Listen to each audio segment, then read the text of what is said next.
Ahí va. Todos, soy Óscar Pérez, arquitecto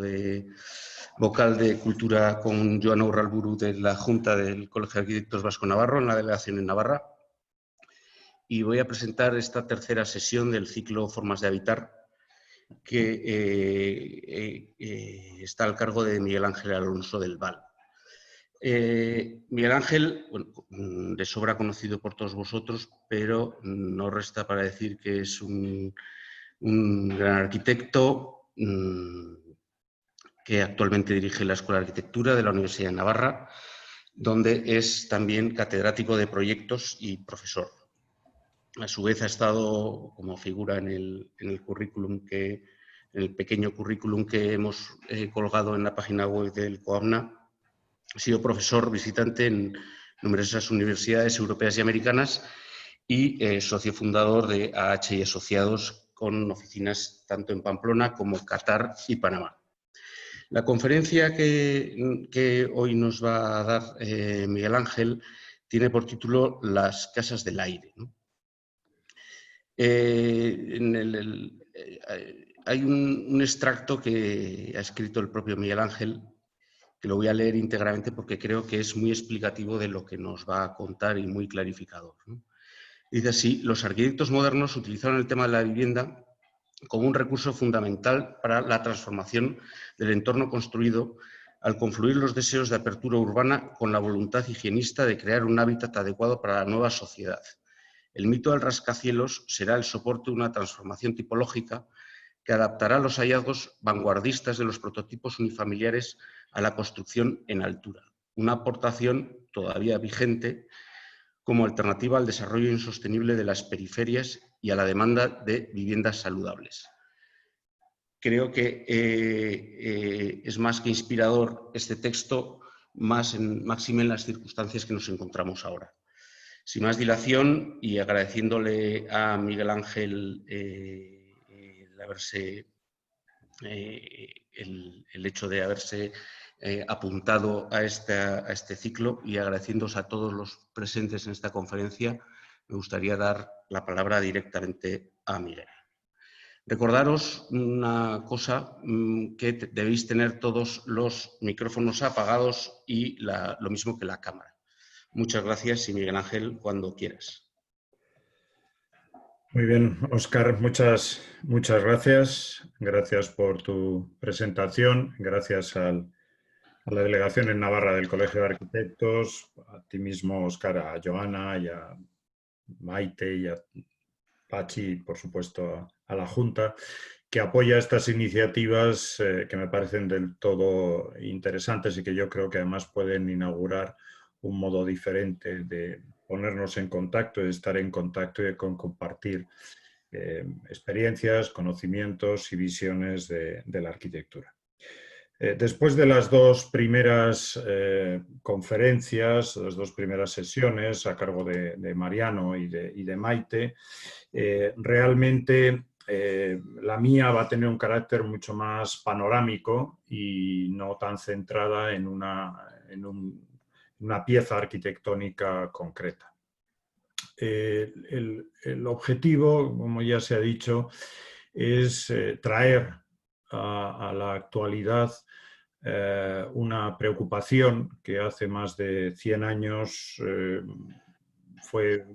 elemento fundamental del desarrollo de la arquitectura de la modernidad, cuál es la extraordinaria conexión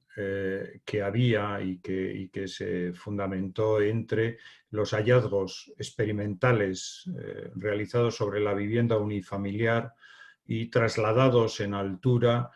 combinando el mito del rascacielos con el otro mito, digamos, de la transformación del espacio residencial que, como digo, básicamente se experimentó en la vivienda unifamiliar. Sin más, quería comenzar con esta imagen de 1975 de Nils Olelund, esta especie de collage de urbanización, pero que en el fondo ya en 1975 retrataba bastante el resultado de muchos de los procesos urbanizadores modernos, y lo hacía con un tono crítico y al mismo tiempo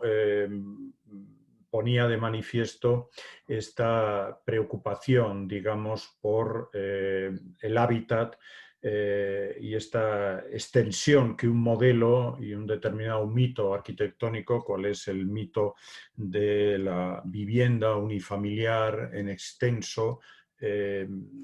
había producido en el entorno construido. Y lo traigo aquí a colación porque hemos oído estos últimos días tantas loas, digamos, a la vida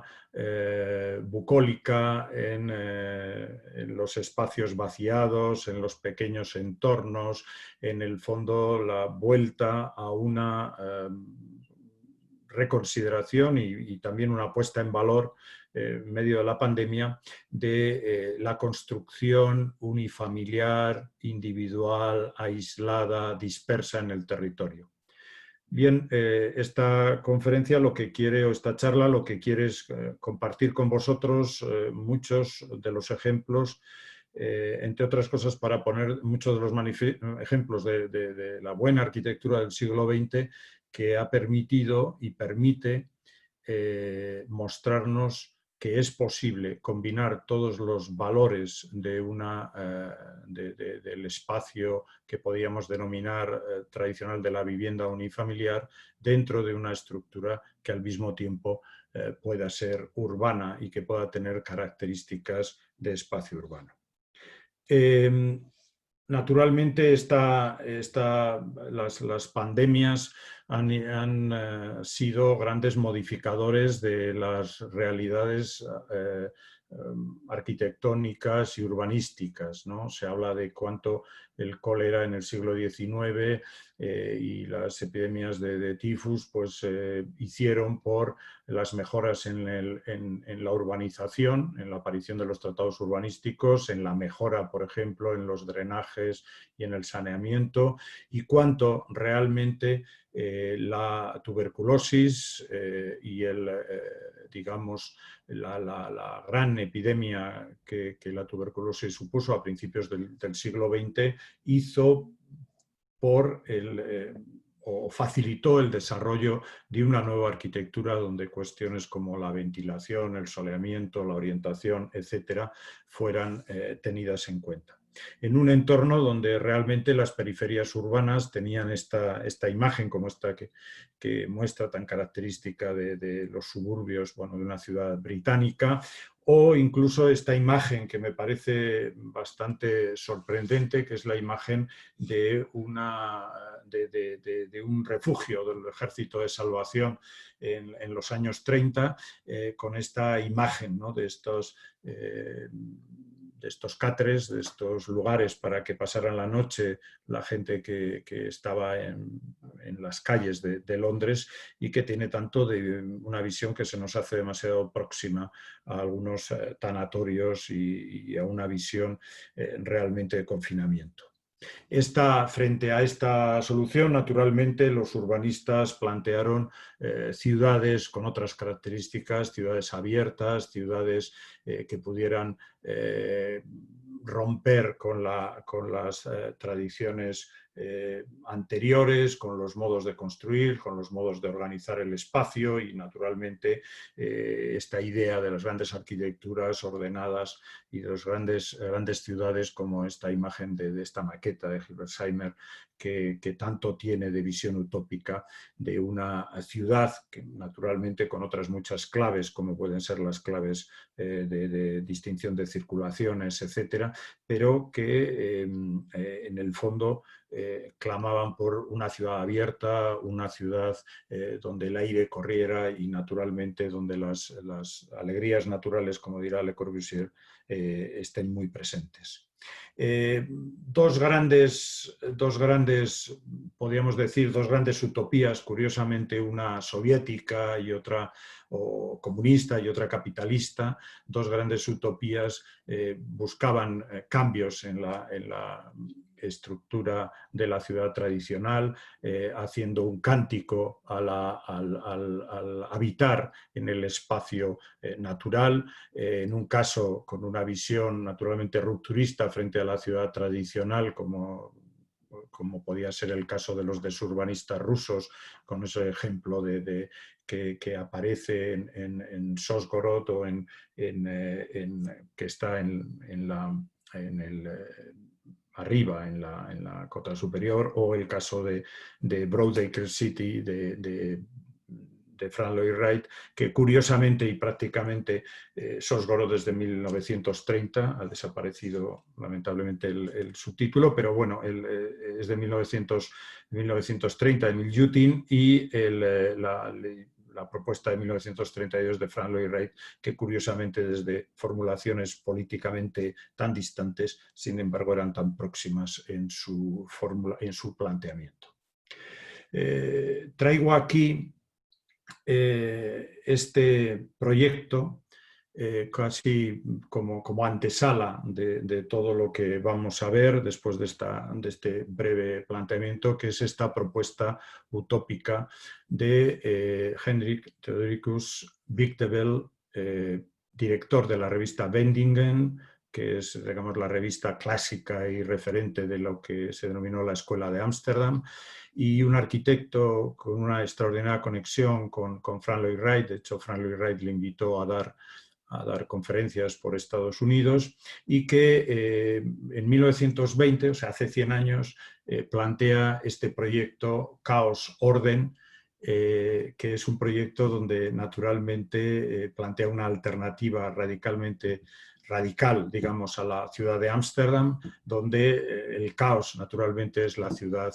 antigua, la ciudad histórica de Ámsterdam, y el orden, la construcción de esos edificios que fundamentalmente son torres en el paisaje y que constituyen la visión alternativa, la propuesta alternativa de ciudad y de residencia que hace Bigdebel para la revista Wendingen. Entre esas visiones, como veis, ya Bigdebel estaba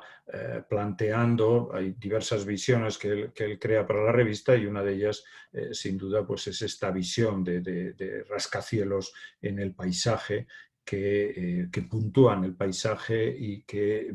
plantea ese diferente modo de ver el hecho residencial, porque naturalmente el rascacielos se convertirá junto con el mito, ¿no?, de la vivienda en el paisaje abierto, el otro gran mito. Naturalmente uno pues tendrá no solo el mundo anglosajón, sino ahí está Thoreau y Walden y todas las utopías alrededor, y todos los escritos como Hojas de hierba de Walt Whitman, etc., sino, como digo, el rascacielos, que estará muy presente, no me voy a extender, estará muy presente en los textos de Hilbersheimer o los textos de Le Corbusier como el gran referente de los nuevos modos de habitar. Bien, es verdad que, como veis en ese edificio de apartamentos, todavía lo que hay ahí es realmente una organización, por más que el edificio se proponga como un ejemplo de modernidad, una organización bastante tradicional del espacio residencial, que prácticamente es un espacio hotelero, ¿no?, con pasillos y recintos perfectamente definidos. Esta combinación produjo muchos ejemplos, produjo grandes referencias, y sobre todo produjo una gran atracción, y esa gran atracción da lugar a imágenes como esta, ¿no?, de Konstantin Gusschow, esta propuesta de un edificio residencial en Bremen, no construido, pero que sorprende por su actualidad, y yo diría que por su contemporaneidad, y que está basado, ya anticipa algunas de los elementos constitutivos de este nuevo modo de habitar, incluso utilizando ese recurso que hemos visto también en Mies, ¿no?, de marcar, no con tanto contraste, pero de marcar la diferencia entre la ciudad tradicional y los nuevos iconos residenciales. Esta propuesta partía justamente de una voluntad de apertura, de una voluntad de ruptura de lo que podríamos denominar los esquemas tradicionales de organización, incluso ruptura de las manzanas, y como en estas imágenes justificativas del proyecto Hochbau de Duiker y Bebenga se pueden ver cómo realmente hay un proceso como de apertura, ¿no?, de las manzanas residenciales para ir constituyendo elementos que naturalmente, elementos aislados que tuvieran un mejor soleamiento, un mejor comportamiento hacia a la ventilación, y que fueran poco a poco acercándose a esta imagen, ¿no?, de la torre en el gran paisaje, en el bosque. Esta imagen, además, que era una imagen que trasladaba,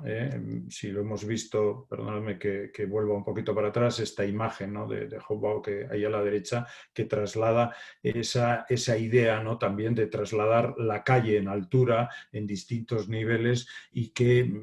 está tan presente en la estructuración del proyecto de Golden Lane, que bueno, lo traigo aquí casi como un homenaje, como sabéis, un proyecto casi completamente destruido, el que se ha salvado solo una parte. Es uno de los grandes ejemplos de las actuaciones arquitectónicas de la Inglaterra de los años 60 por Allison y Peter Smithson. Este mito de llevar la casa, la vivienda unifamiliar, los valores de la vivienda unifamiliar en altura, no solamente aparece en los años 20, está muy presente desde finales del siglo XIX, incluso a principios del siglo XX, ¿no? Os traigo aquí esta imagen de este Celestial Real Estate Company, que ya el nombre lo dice todo, y donde se ve cómo era una propuesta utópica de construcción en altura, como bien se dice en el texto, pues con 10 minutos por ascensor respecto de Manhattan, del suelo de Manhattan, una estructura que permitía construir parcelas en altura donde cada propietario construyera su mito de casa, de pequeña villa, de pequeña casa unifamiliar, su propio palacio en altura. Y, por supuesto, con ninguna de las desventajas bueno, pues de la densidad de una gran ciudad, de habitar en el suelo, etcétera, etcétera, otras que realmente se ponían en valor con este proyecto. Este mito, y sobre todo que tenía que ver con un mito individual, con un mito de tener la casa propia, de tener su propio lugar, su propio jardín, por decirlo de alguna forma, una familia, una casa, ¿no? Realmente se convirtió en uno de los grandes estándares y una de las grandes referencias del American Way of Life, ¿no? Y sin duda será Samuel Levitt, con su construcción de sus Levittown, de sus ciudades de casas prefabricadas en los años 50, quien dé una respuesta absolutamente directa y al mismo tiempo exitosa y ya se ve estas imágenes de las masas que querían visitar estos modelos de casas construidas construidas al efecto para justamente citar la compra de esas viviendas que luego se podían montar y que eran prácticamente construcciones prefabricadas que se montaban a gran velocidad y por unos precios muy asequibles. Una construcción de viviendas unifamiliares que estaba íntimamente asociada como bueno, señalo en la parte de abajo, ¿no? Esta es la misma imagen de ese espacio de venta de Levittown con las colas, que como digo estaba tremendamente asociada al automóvil, era como el otro gran elemento de ese American Way of Life, ¿no? Era la vivienda unifamiliar, el automóvil, y realmente esa asociación entre automóvil y vivienda también se utilizaba y se utilizó en muchas de estas propuestas y en muchas de estas justificaciones, ¿no?, de la construcción de viviendas unifamiliares en altura. E incluso traigo aquí estas imágenes, algunas de ellas extraídas de los libros de Gideon, donde aparece esta idea de construir en altura, de edificar en altura, elevando también como se aparca en altura en Chicago, en Nueva York, en ciudades, digamos, donde el modelo rascacielos está perfectamente asociado. Pero esto que lo vemos tan asociado al mundo norteamericano no solo estaba presente en el mundo norteamericano, y sin extenderme demasiado, simplemente casi como una anécdota, pongo aquí el ejemplo de esta Reichshaus de un arquitecto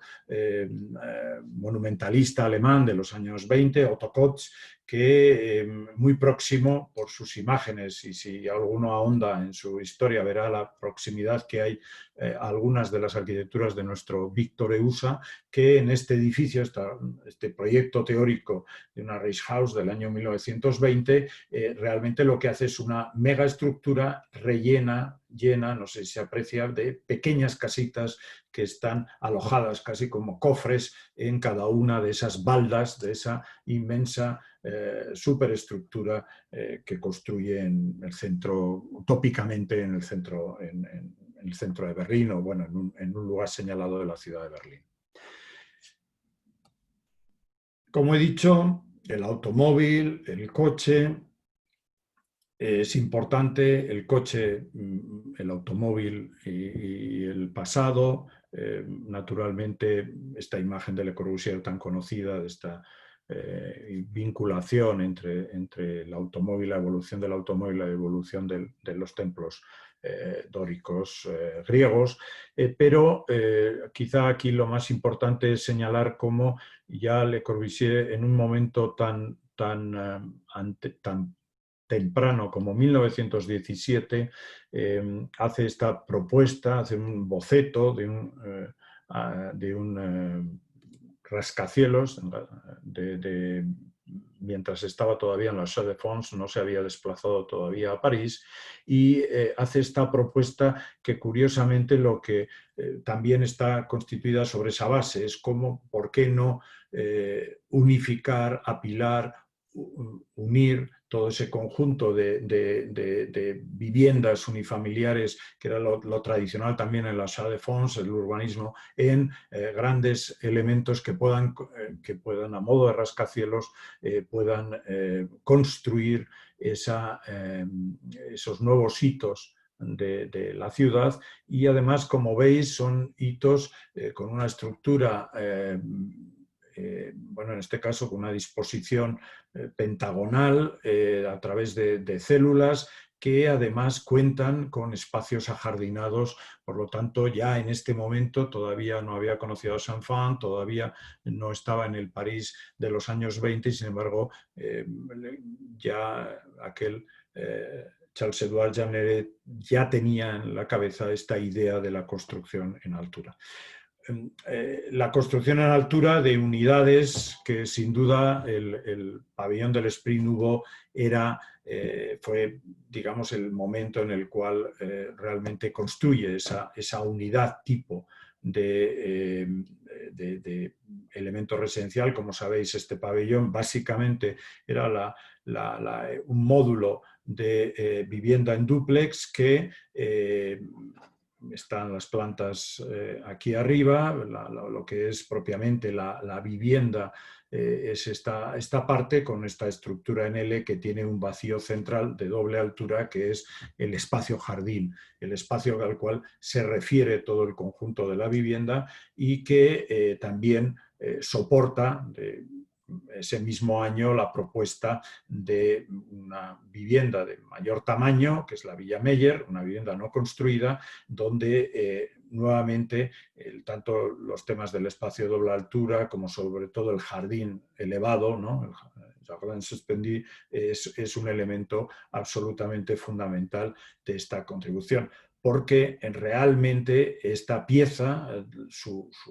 previsión, naturalmente no era ser constituida, no era la de constituirse en una vivienda unifamiliar, sino ser apilada en altura y constituir sus famosos inmuebles vila que ya había propuesto en 1922, del cual el pabellón del Esprit Nouveau no es sino un desarrollo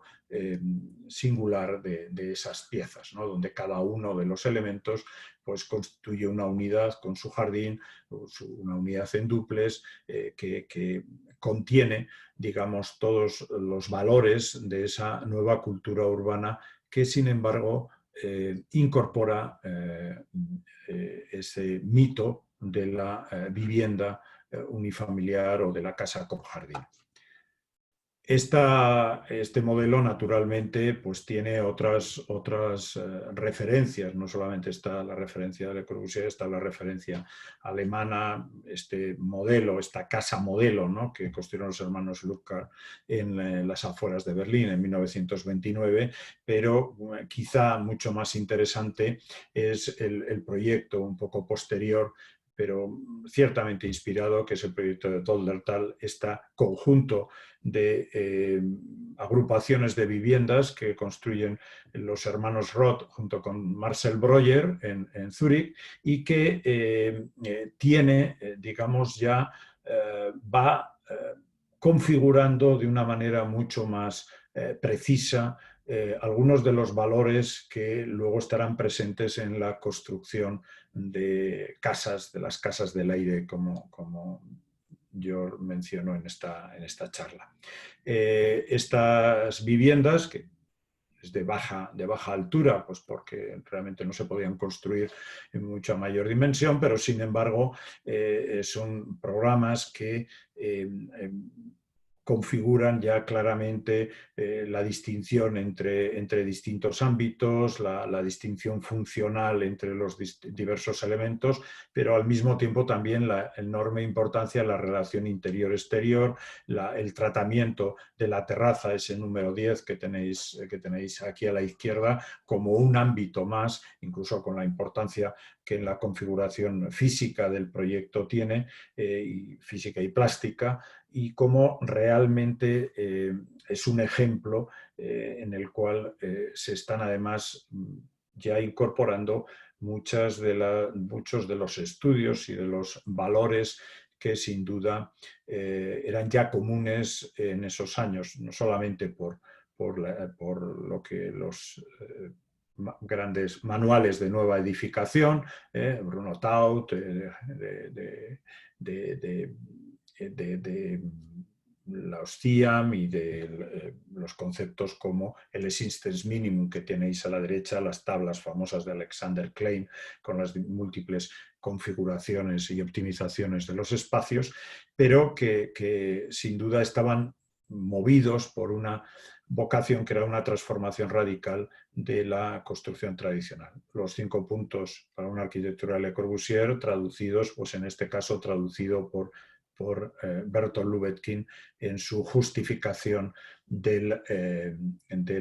High Point One, de su primer edificio de viviendas en altura en Londres. Como sabéis, un emigrado ruso que pasa por París y que luego se establece en Londres, y allí funda el grupo Tecton, y donde, como podéis ver, pues aparece el cambio y la transformación que pasa de la estructura tradicional de un espacio residencial compuesto de habitaciones cerradas a espacios que se van habiendo más dinámicos y que incluso, y esto es lo interesante, una de las justificaciones para ese espacio es justamente la mirada sobre el hall tradicional del mundo sajón, de las casas sajonas de los años, vamos, del siglo XIV o del siglo XV, donde realmente ese nuevo espacio, que luego se dará a llamar el living, el cuarto de estar, el espacio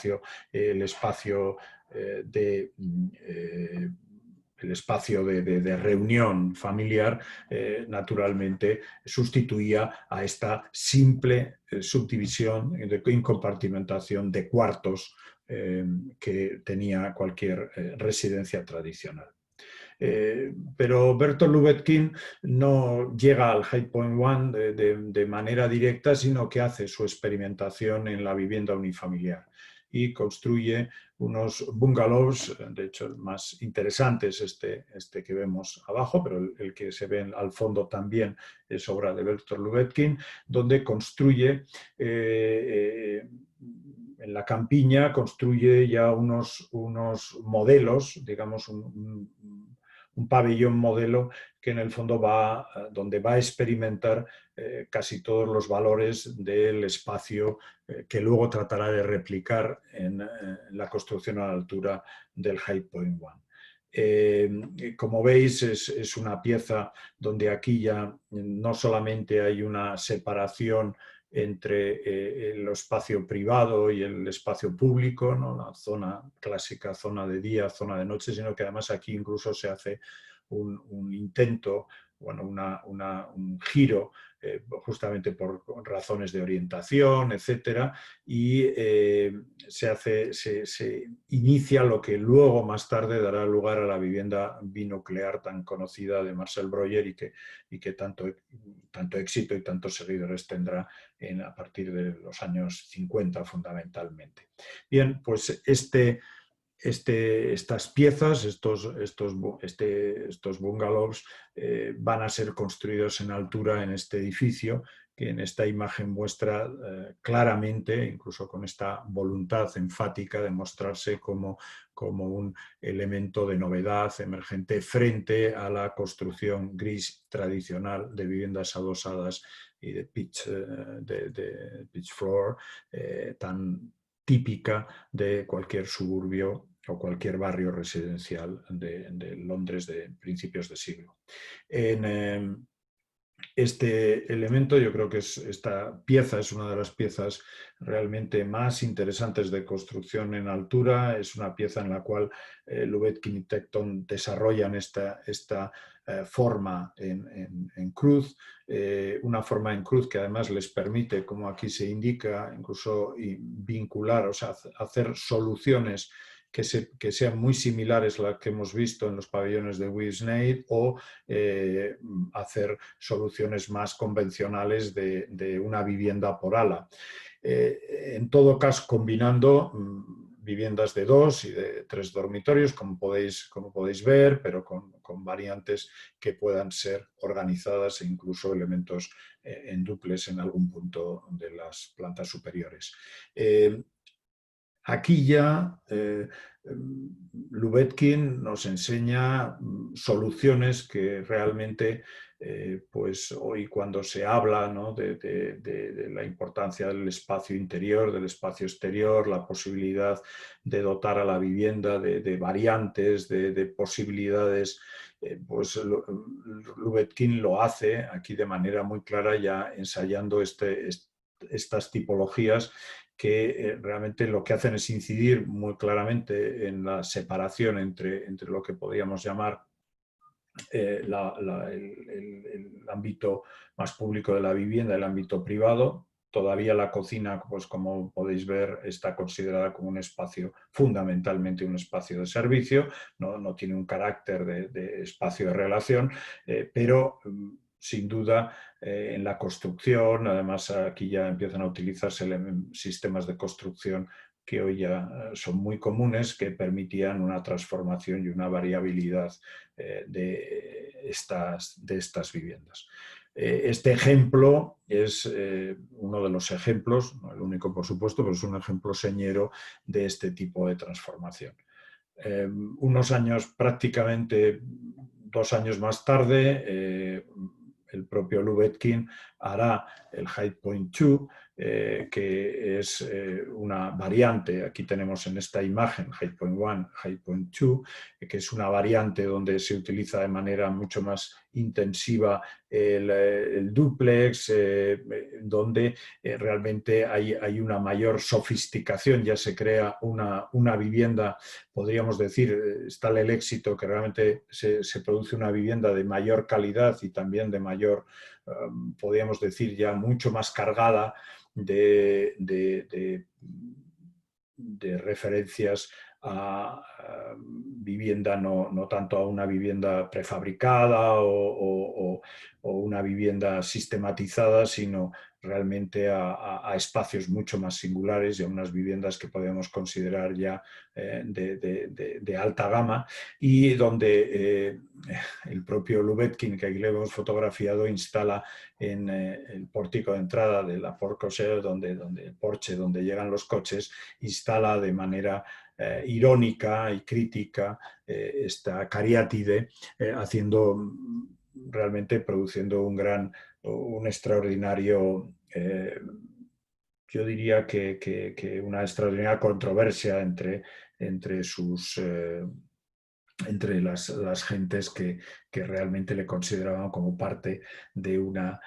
arquitectura de vanguardia y por lo tanto incapaz de establecer ningún tipo de relación con el mundo de la historia, ¿no? Bueno, a esto se referirá Lubetkin años más tarde, cuando su figura fue rehabilitada de una manera cómica. Pero verá también un modo de romper con ese pasado donde él había sido educado, el pasado del Narconfim, y de esa gran referencia del gran contenedor de vivienda sistematizada de la Rusia socialista, que es el edificio del Narconfim que tenéis justamente encima.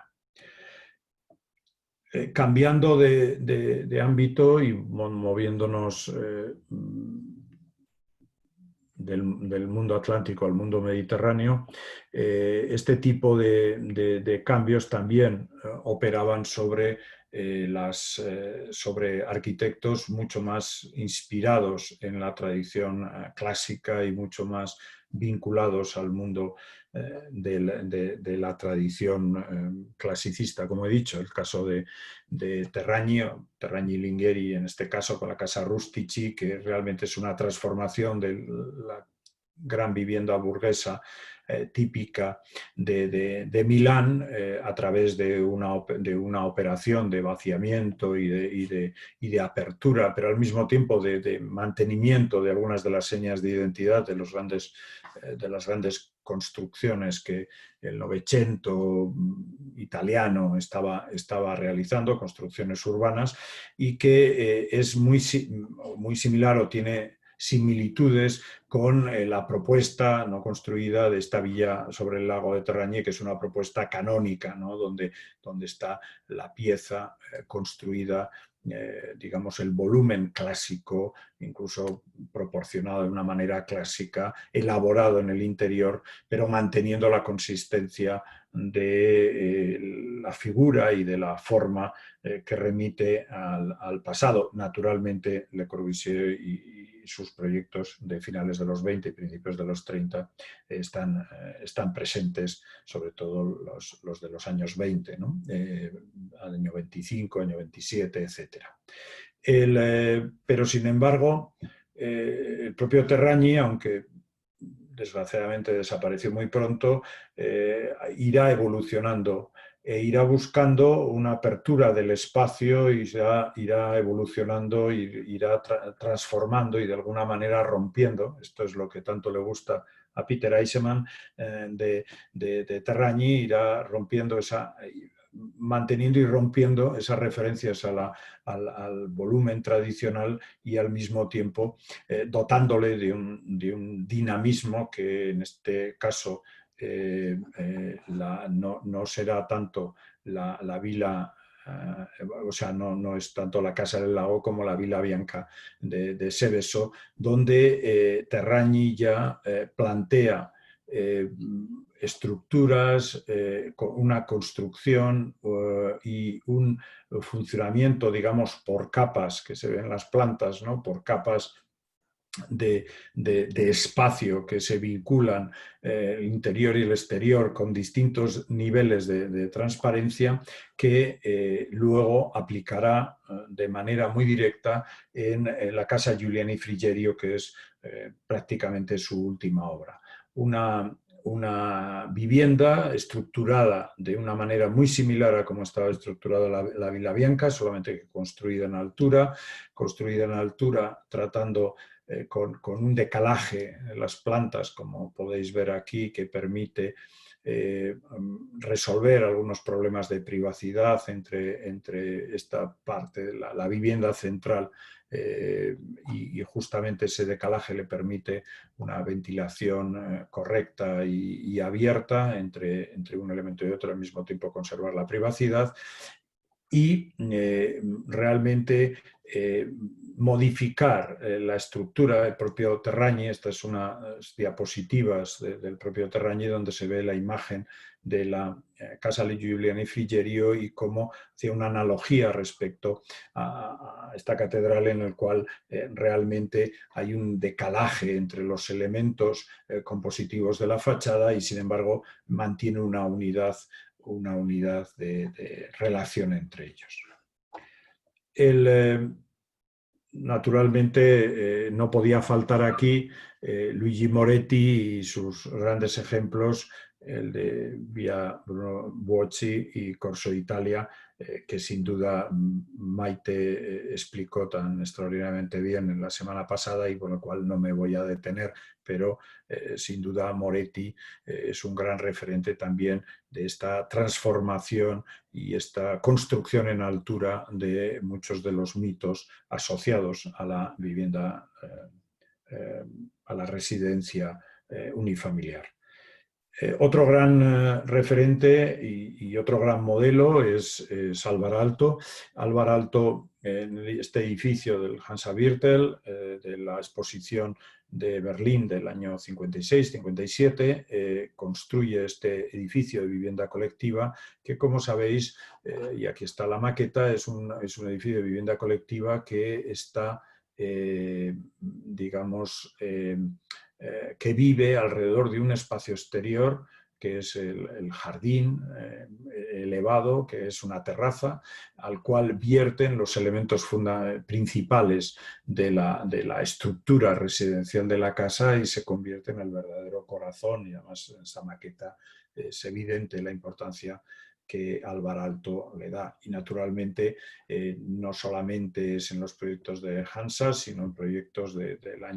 10 años antes, proyectos urbanos o estructuras urbanas que están basadas en los mismos modelos que luego apilará para el barrio Hansa y que sin duda tienen en Murat Salo, en la vivienda del año 53, en su propia casa, un referente clarísimo, ¿no? Con la enorme importancia que tiene ese patio abierto, ese espacio interior pero exterior que constituye el verdadero centro del espacio residencial. Aalto apila esta solución en altura con distintas configuraciones y además, naturalmente, hace en todo el espacio de tránsito un guiño a ese tema suyo tan querido bueno, que está en Villamaira, sin ir más lejos, que es el hecho de que la estructura y el espacio principal de llegada de articulación se configura como parte del bosque al cual se incorpora el edificio residencial.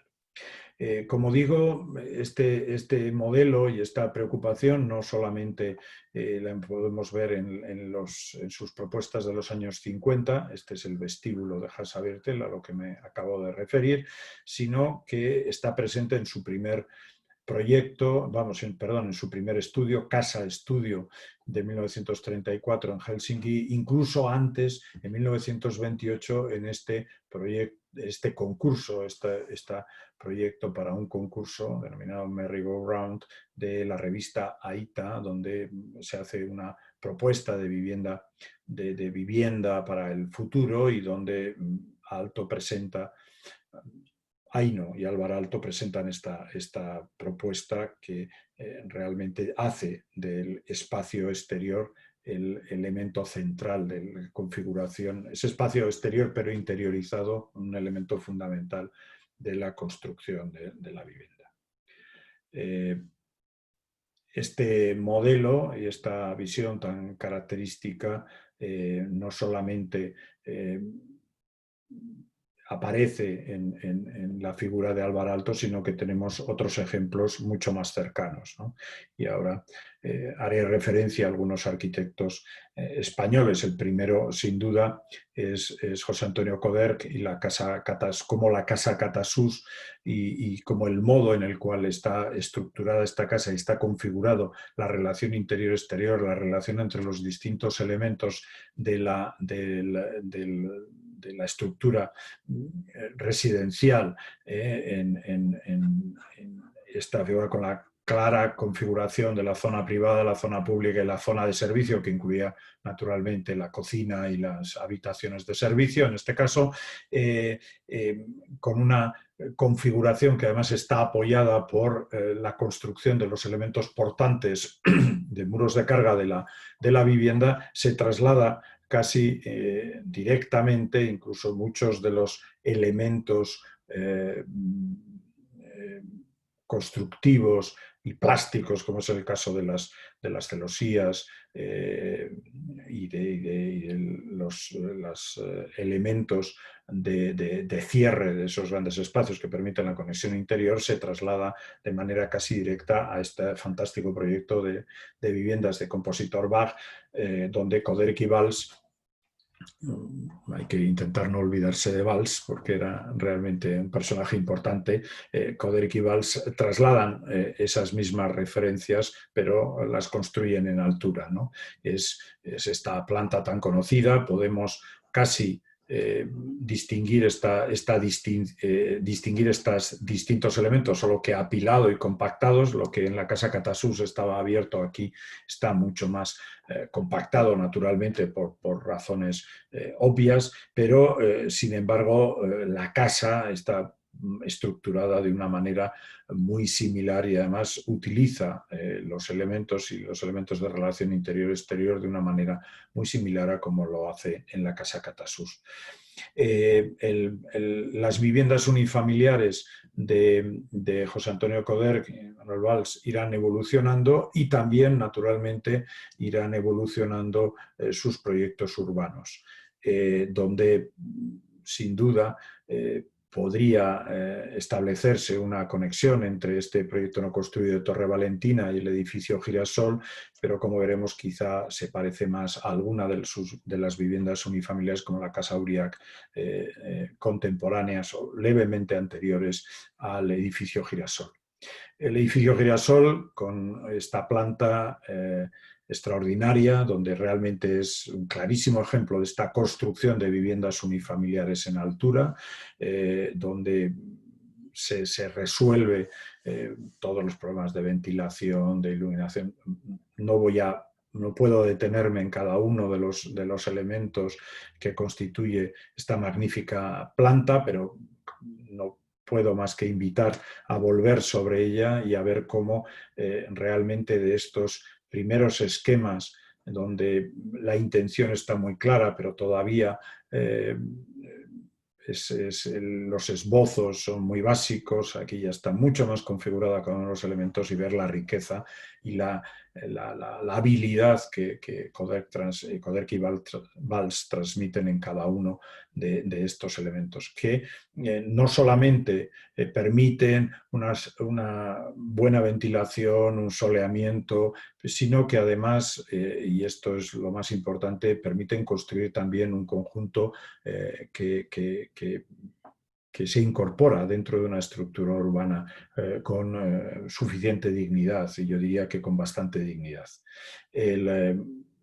Por supuesto, la Casa Auriac, a la que antes me refería, puede ser una Casa Roces, hay muchos ejemplos donde realmente está este decalaje, ¿no?, del espacio, esta concatenación de espacios públicos y privados, pero siempre teniendo el espacio público como elemento de articulación, como ocurría, ¿no?, elemento central, como ocurría ya en la Catasús, está tan presente y se ve como realmente con 5 años de antelación prácticamente esas viviendas, es esta casa puesta en altura. Y cómo además consigue este efecto tan interesante, ¿no?, de por un lado mantener una secuencia, ¿no? No miradores, porque no son propiamente los miradores tradicionales de esta calle del ensanche madrileño, pero sí mantener esta secuencia, ¿no? de vacíos y llenos que naturalmente en la cara contraria, la cara iluminada, se muestra con otra imagen completamente diferente.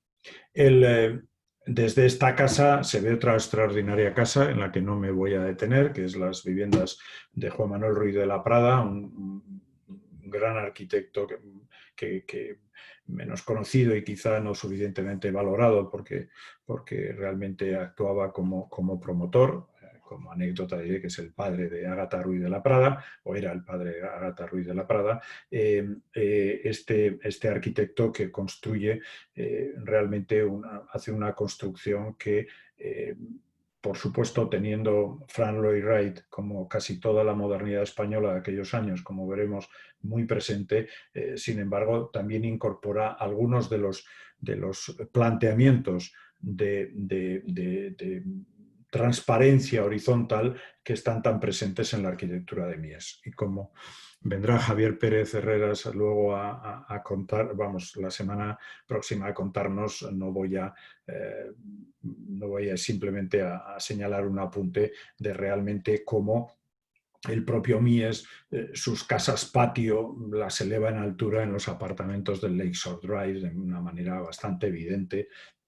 y cómo realmente construye ese mismo tipo de espacio, ese mismo tipo de espacio residencial, obviamente no sobre un lago, no sobre un jardín, sino un jardín más o menos limitado, sino sobre la bahía de Chicago, ¿no? Del frontline de Chicago. Ese valor, ¿no? de la estructura y realmente la construcción de esos grandes elementos que se muestran en estas imágenes estaba ya muy presente en los proyectos que se estaban haciendo en Holanda y donde me permito señalar una figura de un arquitecto realmente importante como es Johannes Duiker, que en este caso en colaboración con Johan Viebenga, como es este proyecto de los Nirvana Flats. Este proyecto residencial, que pretendía ser un proyecto de mayor dimensión y que luego sufrió diversos avatares, nació con un programa realmente muy novedoso y muy diferente, pero estaba basado en esta idea de habitar una estructura en la cual se repartía, digamos, los distintos elementos, pero dándole una extraordinaria importancia a los elementos exteriores, sean miradores o sean terrazas, que permitían vivir al exterior estando en el interior. Las plantas que veis ahí son las plantas finales del proyecto, pero quizá es interesante ver cómo hay unas plantas originales de ese proyecto, que eran unas plantas muchísimo más radicales, podríamos decir, desde el punto de vista de su conformación, también más esquemáticas, donde había por supuesto, una estructura y una división de elementos y se cargaba sobre el espacio exterior, sobre el espacio perimetral, la conexión y la relación entre los distintos espacios existenciales, digamos, de la vivienda, ¿no? Permitiendo agrupaciones de distintos tamaños, etcétera, distintas configuraciones, pero en todas ellas había esta idea de darle una extraordinaria importancia a todo el perímetro, de tal manera que esos balcones exteriores, aquí hay variantes de ese mismo proyecto que nunca, como digo, llegó a construirse más que una única pieza, que es la que hemos visto al principio. Ese habitar dentro de la estructura, con el límite, con el enorme valor de la transparencia, digamos, hacia el mundo exterior, está presente no solamente en este proyecto de los Nirvana Flats, sino en un proyecto utópico, teórico, digamos, una publicación que hará mucho más tarde, que es Hofbouw. Esta, que es construcción en altura en holandés, que es ese modelo del que ya habíamos visto una imagen desde esta construcción en estrella, semiestrella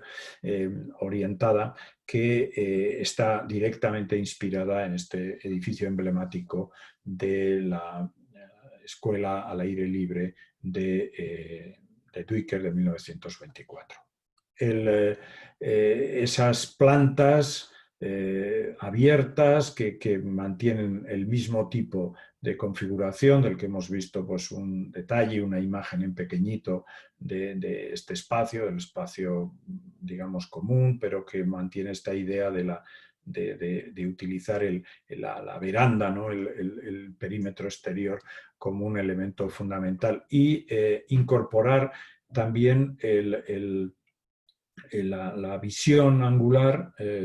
para producir un dinamismo y además producir una identificación de cada uno de los elementos, que no se leyera como una unidad, sino se leyeran como piezas independientes, que también ya 10 años antes había planteado en este proyecto con Bernard Biboet de viviendas gemelas en La Haya, naturalmente con un sistema constructivo mucho más tradicional. Esta imagen, ¿no? de ese conjunto de torres de edificación en altura que nos remite nuevamente a esta idea de construir casas, viviendas unifamiliares en el aire. El gran mito era Frank Lloyd Wright. Frank Lloyd Wright hizo este proyecto de St. Mark's in the Bowery en 1929, que no llegó a construirse en Nueva York, su primer proyecto neoyorquino, luego vendrá el Guggenheim, donde realmente era una construcción de torres en altura que estaba directamente inspirada en la torre que había planteado y que estaba planteando para las diversas propuestas de Broadacre City y donde la torre se veía como un elemento aislado, suelto, y aquí se incorpora a la trama mucho más densa de la ciudad de Nueva York, pero siempre como un objeto y como un elemento aislado. Este proyecto, primero son 3 torres, luego es una, finalmente es ninguna, está directamente basado en esta idea de la construcción de elementos en dúplex, donde una pieza vuelca sobre la otra y además vuelca sobre el exterior, y además con esta estructura en esvástica, digamos, que va abriendo produciendo apertura de visiones y naturalmente la posibilidad de construir espacios interiores, espacios exteriores íntimamente ligados, que naturalmente es la traslación en altura de pues, la Herbert Jacobs, el primer variante de la Herbert Jacobs House, de esos modelos de viviendas de las Usonian Houses, que estará proyectando en los años finales de los 20 y principios de los 30. Esta construcción en altura no solamente es la Herbert Jacobs, sino que tiene otro ejemplo quizá mucho más directamente inspirador de esta construcción, que es el proyecto las casas Santop y el proyecto Cloverleaf, que la casa Santop es una casa. Bueno, aquí veis en esta planta, en realidad son 4 plantas superpuestas, es la planta baja, la planta intermedia, es como se va desplegando, digamos, la vivienda, aunque en realidad es una vivienda que se va montando una sobre otra, pero cada una de ellas buscando las distintas orientaciones en una configuración también en esvástica similar a la que desarrollará para los sucesivos proyectos de la Torre Price, en este caso ya cuando era una torre aislada y que, como he dicho, nunca llegarán a construirse. Y el proyecto de Santop, un proyecto teórico, sin embargo, trató de desarrollarse en este proyecto Cloverleaf, que trataba de ser esta muestra de viviendas de Usonian Houses, donde evidentemente estaba vinculada, la casa también estaba vinculado a un acre, a un espacio de huerta, que aseguraba la subsistencia y la manutención y que era tan extraordinariamente importante. Y quizá simplemente como un comentario, realmente Frank Lloyd Wright será en estas viviendas quien haga algo extraordinariamente importante que no había hecho nadie hasta el momento, que es situar la cocina en el centro, no solamente en el centro físico, sino además en el centro espacial de la vivienda, de tal manera que ya la cocina no es el lugar del servicio, no es el lugar, un lugar de marginal, sino que se convierte en el corazón, y donde todos los modelos que ahora ya son tan populares de las islas, de las cocinas integradas, etcétera, están presentes ya en estos proyectos Usonian de Frank Lloyd Wright, que tienen una extraordinaria importancia, digamos, en el cambio del modo de entender la cocina en la vivienda contemporánea. Naturalmente, ese referente es un referente para Torres Blancas de Sait de Oiza, para este ejemplo de construcción en altura de viviendas unifamiliares, de una vivienda que realmente se constituye como una unidad, su propia entidad, y que crece verticalmente de una manera orgánica. Es un proyecto suficientemente conocido, que yo encuentro realmente muchas similitudes, aunque no formales, pero sí espaciales, en el modo en que fue concebida, por ejemplo, la Casa Gómez, la Casa Durana, también una casa que a partir de ese centro se va desplegando, buscando las distintas orientaciones y estableciendo una clara diferenciación de ámbitos a partir de ese anclaje de un elemento central, que es lo que realmente sucede y plantea Oiza en las múltiples variantes. Como todos sabéis, realmente este proyecto tiene una enormidad de variantes y de esquemas y de desarrollos, de croquis, que son solo estudiarse este proyecto ya es una verdadera lección de arquitectura, pero que todo él está basado naturalmente en esos principios de crecimiento orgánico tan vinculados a Wright, pero sin duda aportando algo que no estaba tan presente o no está presente en toda la arquitectura Wright, pero que aquí sí que está, que es una cuidadísimo control de la luz, de la profundidad, de la masa y el vacío, que realmente en el caso de Torres Blancas es fantástico. Esta es una de las plantas definitivas y donde realmente la estructura en L, con el espacio central intermedio, pues permite, bueno, en caso de dúplex o en otros casos de viviendas en una sola planta, permite realmente esa construcción de esa vivienda, ese sentido de habitar una vivienda unifamiliar y sin embargo hacerlo en un rascacielos. Si este edificio es fantástico, no menos fantástico es el edificio de la Torre de Valencia de Javier Carvajal, construido pues, es prácticamente contemporáneo, 2 años posterior, y donde realmente Javier Carvajal aplica toda la sabiduría que ha ido desplegando en sus viviendas unifamiliares en la construcción en altura de esta pieza, ¿no? Seguramente también con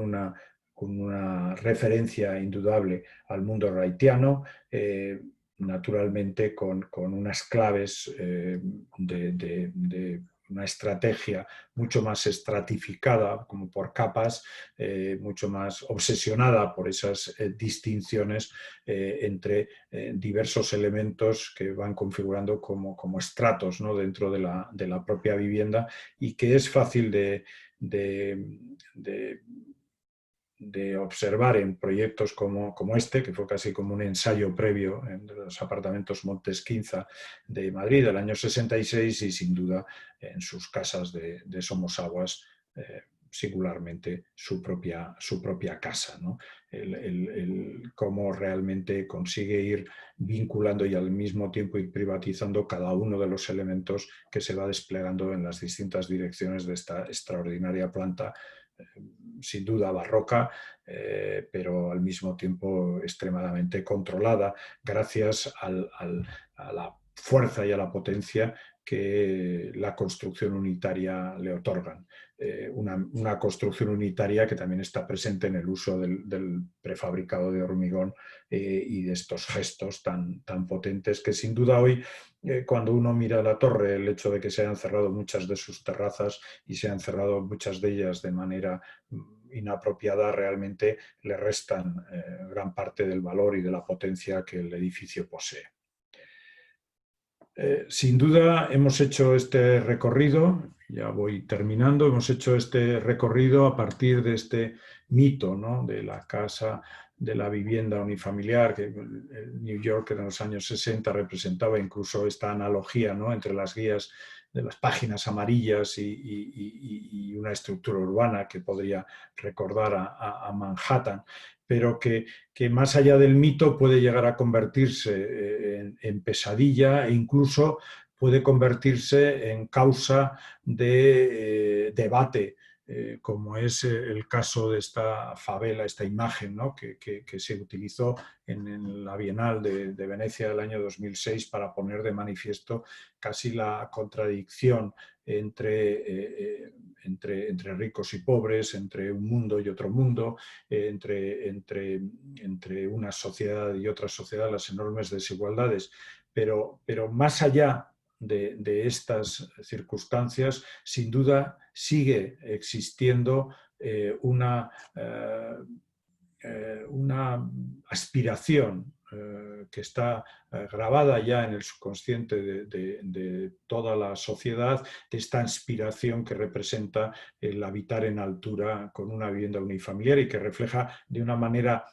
si queréis, pop, James Wines, uno de los miembros del grupo Site, que seguro que todos recordaréis esos supermercados con esas formas tan singulares para dotarles de identidad que se proliferaron en los años 70 en Estados Unidos y que dibuja este proyecto de este rascacielos de casas que no viene sino a representar lo que en este momento estoy contando. Un rascacielos de casas que naturalmente, en casas que tienen ya o que deben tener ya, y no puede ser de otra manera, referencias a valores ambientales, como hace en esta propuesta, en esta otra propuesta de casa para Herbert Jacobs que hace Frank Lloyd Wright, construcción que es la Solar Hemicycle, que es realmente la casa, el hemiciclo solar, que es una casa que ya está dotada mucho antes, ¿no?, mucho antes de muchas, y que es una avanzadilla, digamos, de las propuestas de arquitectura solar, de OGI, de los hermanos Keck y de muchos otros, y que sin duda estaba en el subconsciente de Paco Saidoiza cuando dibujaba estas plantas y estas variantes sobre el edificio de Torres Blancas, ¿no? O el hecho de cómo realmente un edificio como la Torre de Valencia y por tanto dos edificios señeros de la historia de la arquitectura española pueden representar sin duda de la mejor manera posible este mito de habitar en altura, este mito de construir casas en el aire que hace 100 años dibujó Henrik Theodor Vink de Velde de una manera utópica en 1920. Nada más, muchas gracias.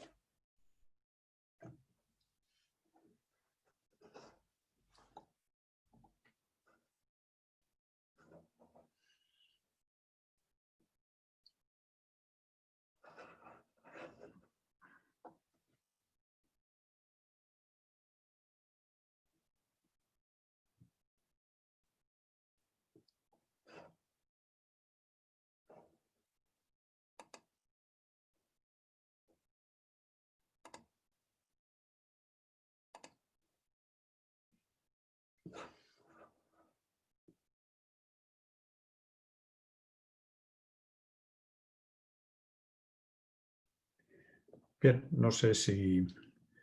alguien quiere cualquier pregunta, pues yo encantado de atenderlas.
Que ahora me acaban de dar el esto. Perfecto, sí, sí. Miguel, perdona que estaba silenciado mi micrófono Sí, y no sí. podía, ya lo siento, este impasse de tiempo. No sé si alguien quiere hacer una pregunta, ya lo has dicho, pero a través del chat se pueden plantear todas las preguntas que se quieran. No obstante, a mí me gustaría preguntarte, Sí. a tenor de la situación en la que nos encontramos actual, se está produciendo un cierto debate, todavía no de una profundidad, yo creo que una profundidad necesaria, sobre el modelo de vivienda y la vivienda en el cual tú, en un artículo reciente en la prensa local, pues has dado opinión, ¿no? Sí. Creo que vendría muy a cuento de todo este desarrollo que has ido haciendo de las viviendas, que parece que estamos en un punto de regresión en la vivienda, ¿no? Claro. Que nos dijeras algo al respecto. Y a ver, yo creo que, digamos, ya tenemos suficiente distancia y hemos visto suficientes ejemplos. Naturalmente, aquí hay edificios singulares, hay edificios que configuran manzana, hay edificios que hacen ciudad, hay muchos tipos de edificios diferentes. Es decir, pues la Torre de Valencia o el edificio Girasol son completamente diferentes, ¿no? en su posición urbana y en su voluntad también urbana, o Torres Blancas, por supuesto. Pero me parece que lo que no puede hacerse es, en virtud de una defensa de un diseño urbano, eliminar las posibilidades que esta reflexión, que es una de las grandes herencias de la arquitectura del siglo XX, nos ha dado, porque se está demostrando que realmente no solo hay una oportunidad, hay una demanda, hay un interés, son arquitecturas extraordinariamente valoradas, pero no solo valoradas por los arquitectos, sino también por la gente que las habita, ¿no? de este tipo de arquitecturas, ¿no? Entonces, que realmente estemos asistiendo a situaciones que muchas veces desde el planeamiento, desde la normativa, estemos dificultando extraordinariamente el aplicar estos modelos, no tiene mucho sentido, ¿no? Y realmente podemos ver, primero, que estos modelos residenciales tenían una enorme complejidad, incluso no voy a hablar, claro, de viviendas de 240 metros cuadrados. Se puede ver las viviendas de Lubetkin, que eran viviendas realmente de muy pequeño programa y pequeña superficie. Y sin embargo, están dotadas de una extraordinaria riqueza, ¿no? Y gran parte de esa riqueza pues, provenía de poder experimentar con determinados tipos y poder utilizar algunos de los elementos como por ejemplo el uso de las terrazas y que el uso de las terrazas no sea un uso penalizado, ¿no? Es decir, eh, hay ejemplos y algunos podríamos contar historias donde realmente desarrollos urbanos donde ha sido imposible, ¿no?, realmente implantar elementos como es el caso de las terrazas, que es espacios exteriores que alimentan y valoran extraordinariamente el espacio interior, pues simplemente por razones de aprovechamiento urbanístico que evidentemente al final condenan a la imposibilidad de su ejecución, ¿no? Y que ya se ve que cuando se pueden ejecutar pues son enormemente demandadas. También creo que hay este repaso, más allá de que por supuesto podemos entrar en el debate sobre ese tipo de vivienda, el tamaño, para otra sociedad, etcétera. Pero, por ejemplo, yo soy bastante beligerante con muchas de las propuestas que ahora mismo se hacen, desterrando, y no porque seamos de una zona con gran cultura culinaria, pero desterrando el papel integrador de la cocina. Por eso me he referido en el caso del proyecto Santop o Cloverleaf de Frank Lloyd Wright, el valor, el tremendo valor integrador que tiene el espacio de la cocina en un espacio, en un ámbito residencial, ¿no? Hay proyectos por ahí que han sido muy valorados, de pues, Ana Puigjaner y otros arquitectos catalanes. Bueno, catalanes simplemente es ese caso, pero ha habido otros donde se reivindica pues realmente espacios residenciales donde la cocina no tenga presencia. Pues en estas situaciones hubiera sido un auténtico drama, ¿no? Y yo creo que las cocinas han salvado la convivencia de muchísimas familias o agrupaciones familiares de diverso pelaje, pero realmente, por tanto, creo que hay una extraordinaria enseñanza que no la podemos dilapidar, y sobre todo no la podemos dilapidar en pro de una homogeneidad formal dictada desde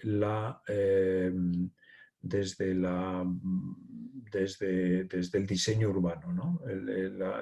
Tiene que haber ahí un juego entre lo urbano y lo residencial que se impliquen mutuamente, pero hay que dejar a cada uno su ámbito de decisión, ¿no? Y creo que eso enriquece tremendamente la ciudad, ¿no? Ciudad que, por supuesto, tiene que ser compacta. Alguien, creo que era Luis Tena, hablaba pues, Sí, sí, sí. de Alzheimer, ¿no? Sí. Y de sus propuestas de arquitectura de la gran ciudad. Claro, esas propuestas tienen una condición totalitaria, podemos decir, y por tanto uniformante, con la cual por supuesto que dan respuesta, digamos, a cómo construir una metrópoli frente al modo en que las metrópolis se estaban desarrollando a finales del siglo XIX, donde realmente hace una propuesta de ese tipo, pero no deja de ser una propuesta basada en unos esquemas, digamos, totalitarios, ¿por qué no? Realmente de imposición normativa estricta, que, bueno, realmente construyen una ciudad que naturalmente tiene su sentido en aquellos años, pero que yo creo que en estos momentos tendría menos sentido. Miren escribe, pregunta que con la llegada del ascensor está claro que el número de pisos y alturas cambió. También cambiaron los esquemas de las viviendas colectivas, y luego te agradece la conferencia. Sí, sin duda esto es muy importante, ¿no? El rascacielos cambió. De hecho, hay muchos ejemplos que ya se ve que en los primeros momentos en que se trata de construir en altura, el caso de Coder, pero también Carvajal o también Oiza, pero en el caso de Coder, que es muy ejemplo, donde el ascensor era la primera habitación de la casa, ¿no? O sea, el ascensor desembocaba directamente en un espacio recibidor donde formaba todo uno y estaba desvinculado, digamos, el ascensor principal estaba desvinculado totalmente de la escalera, que la escalera era un elemento de servicio y simplemente de emergencia, pero el ascensor se convertía en elemento que permitía entrar en el centro de la casa. Yo creo que ese es uno de los grandes valores, ¿no?, que realmente ha permitido en muchas de estas edificaciones en altura. La posición central que gracias al ascensor ha podido tener los elementos de distribución, lo cual ha estado muy vinculado a esa analogía, digamos, del árbol, ¿no? La casa como un árbol o el despliegue a partir de un cuerpo central. Y por último, Bettina escribe un comentario, pregunta, que dice: muchas gracias, estupendo repaso, aunque me hubiese gustado ir todo el camino hasta el presente y los continuos cambios que estamos viendo en la creación de edificios que intentan unir el espíritu de una unifamiliar con su jardín y la necesidad de construir en altura, como por ejemplo la Torre Nanjing o Bosco Verticale de Milán. Sí. Bueno, a mí me parece que son ejemplos que sin duda están en esa misma, en esa misma línea, ¿no? Lo que pasa es que eh, digamos, la construcción de un bosque en altura es distinto que la construcción de unifamiliares o, si quieres, de casas en el aire, ¿no? Me parece que me resulta más interesante las propuestas que no solamente actúan epitelialmente, aunque sea con elementos de gran profundidad y de gran valor paisajístico sobre el perímetro. Me gustan, me interesan mucho más los ejemplos que lo que hacen es transformar desde la propia estructura interna del edificio y desplegarse a partir de ahí, ¿no? Pero no obstante, está claro que la construcción de elementos verticales en altura, vamos, de bosques verticales en altura, pues realmente se pueden considerar, yo creo que parte de una tendencia actual, yo creo que muy, muy interesante, ¿no? Porque realmente esto va a permitir explorar las posibilidades de incorporar la naturaleza en altura, que, bueno, muchos arquitectos, véase el caso de Higueras en sus famosas viviendas en Madrid, que no las ha incorporado pues porque ya me alargaría demasiado, que naturalmente parte de muchas experiencias de viviendas unifamiliares suyas. Sin duda, eso es un gran ejemplo de integración. La ventaja de algunos de estos ejemplos es que todavía construyen ciudad. O sea, a mí la duda o la preocupación que me surge es cuando realmente el edificio, en vez de construir ciudad, construye bosque. Creo que los edificios están para construir ciudad, aunque lo construyan a través de o utilizando los elementos naturales como un complemento absolutamente necesario. Joana hace otra pregunta o un conjunto de preguntas. Dice así: ante la falta de viviendas unifamiliares en el aire o su precio no asequible para todos, ¿puede darse una huida al campo con la repercusión urbanística y energética que ello conlleva? ¿Cómo transformar lo construido hacia ese camino? ¿Necesidad de legislación que lo permita? Bueno, me parece que, bueno, está claro, no vamos a negar que el tema de la superficie o de los metros cuadrados construidos tiene eh,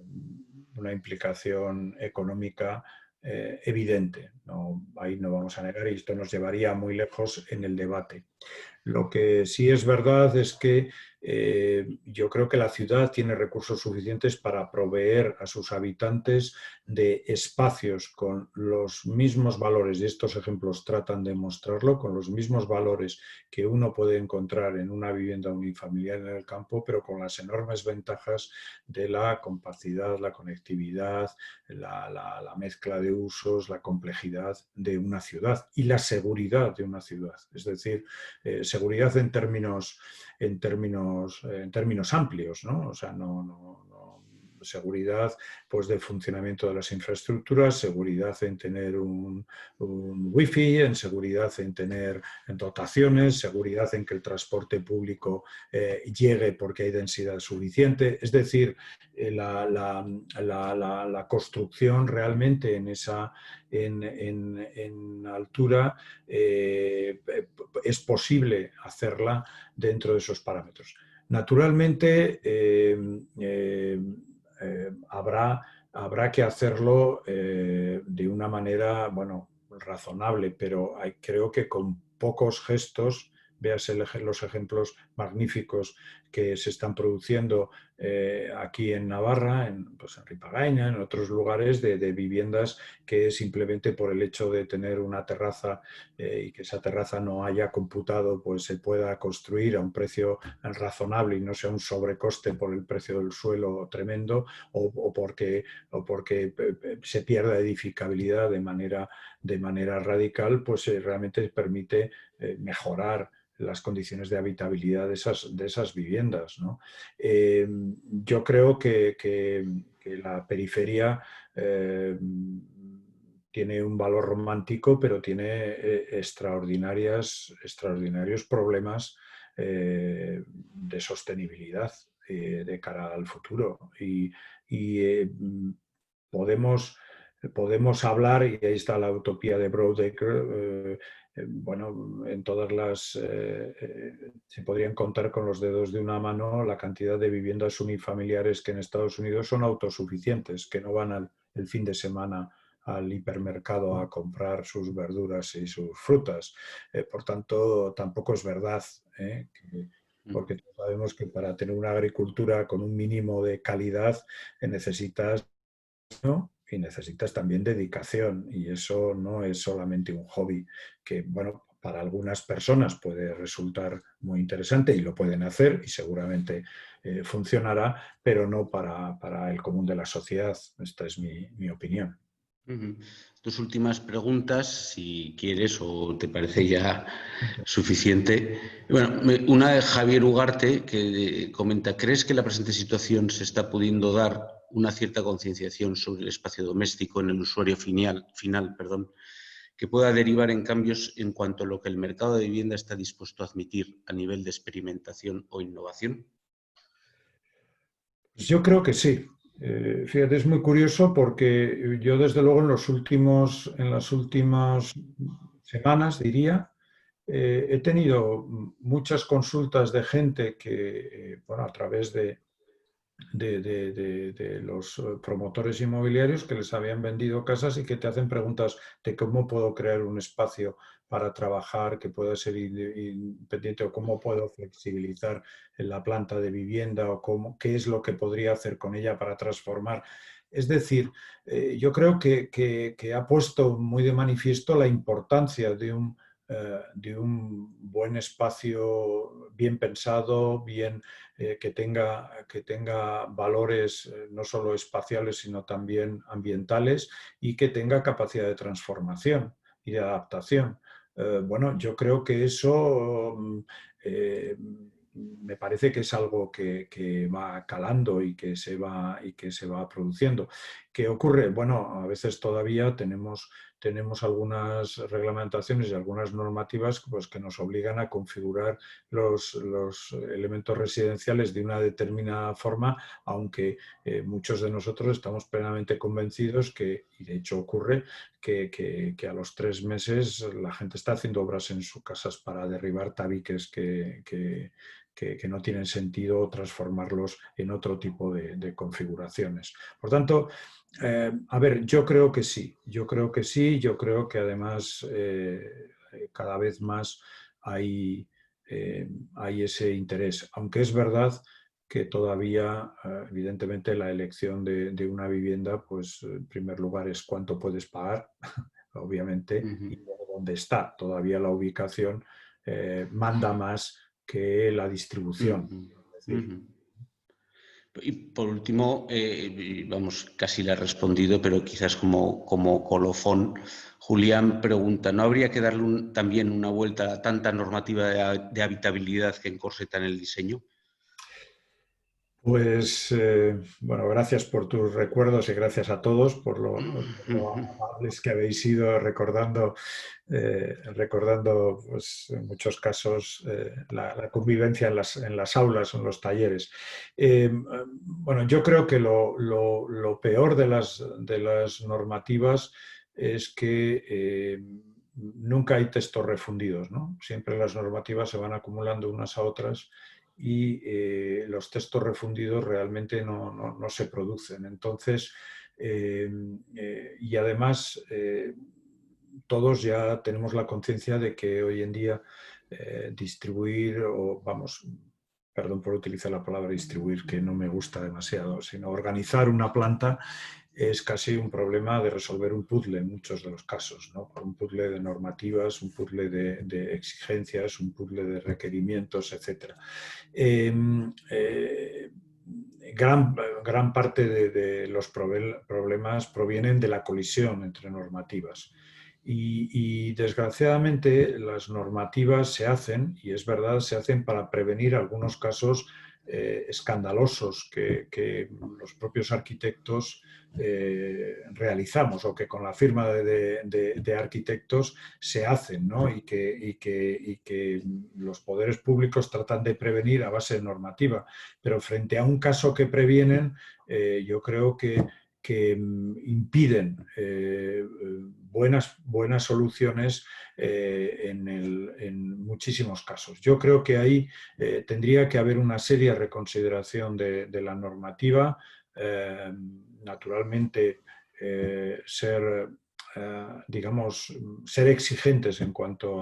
a cumplir determinados principios, pero dar un poco más de libertad a la hora de interpretar los programas, ¿no? Los programas o las exigencias, porque realmente del mismo modo yo creo que siempre es muy interesante observar qué hace la industria del automóvil, ¿no? Y la industria del automóvil es tremendamente precisa en lo que te ofrece. Tú tienes la sensación de elegir prácticamente tu vehículo, sin embargo el vehículo tiene unas prestaciones muy claras y en general, vamos a olvidarnos del Dieselgate famoso, pero en general, digamos, está todo suficientemente garantizado y la normativa, desde luego, no hay tanta normativa como tenemos en el ámbito de lo residencial. Es verdad que la residencial ataca o atañe a un aspecto tan importante como es la compra de una vivienda, que en muchos casos suele ser la gran compra de la vida de una persona o de una familia, pero creo que en una sociedad que tuviera algo menos de regulación, regular a lo fundamental y dejar un poco más de libertad en lo accesorio, creo que sería muy importante. Pues muchísimas gracias, Miguel Ángel, por este viaje que nos has propuesto. Creo que verdaderamente ha colmado las expectativas que pudiéramos todos tener sobre esta clase tuya, siempre tan didáctico y tan fantásticas tus respuestas a las preguntas que la gente ha ido realizando a través del chat. Muchísimas gracias también a todos los que habéis estado presentes a través de este formato y emplazaros al próximo miércoles a la clase, charla, conferencia de Javier Pérez Herreras. Muchísimas gracias, Miguel, de nuevo. Muy bien. Gracias a todos.